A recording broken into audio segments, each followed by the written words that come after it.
Ce n'est pas pour rien qu'on l'appelle Monsieur Dakar. En 26 participations, Stéphane Peterhansel a glané 12 titres, 6 en moto, 6 en auto. Avec une formidable C'est sur le continent africain que l'histoire a débuté, c'était en 1988. C'est un souvenir assez traumatisant.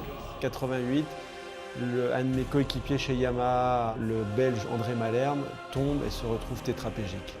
Donc c'est vraiment une image qui m'a marqué, qui m'a touché et qui a sûrement orienté toute ma carrière sur le Dakar. C'est-à-dire qu'à ce moment-là, je me suis dit, le Dakar, c'est pas du playback, c'est une vraie course dangereuse.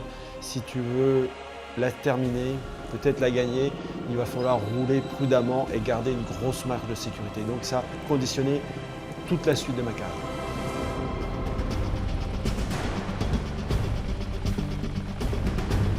J'avais rêvé de faire le Dakar, ensuite j'ai rêvé de le gagner et là pour la première fois je m'impose en 91.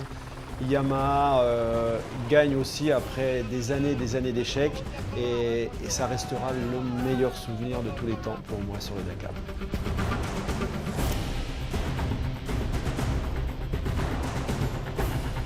C'est peut-être le début d'une nouvelle carrière pour moi.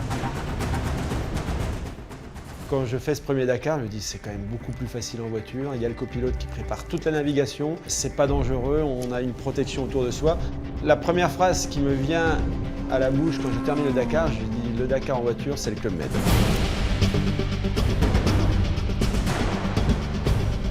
Pour la première fois, je partage une victoire avec quelqu'un d'autre, avec Jean-Paul notamment, et puis je prouve que je suis capable aussi de faire bien en voiture. Tout d'abord, gagner en moto c'était bien, mais gagner en voiture c'était bien, mais gagner avec un constructeur français. C'était un constructeur qui était présent il y a 25 ans sur le Dakar quand j'ai commencé en moto. Je me souviens des images de Vatanen avec la Peugeot dans le désert. Là, on est en train de réécrire l'histoire avec Peugeot et cette victoire l'année dernière est aussi une des plus belles de ma carrière.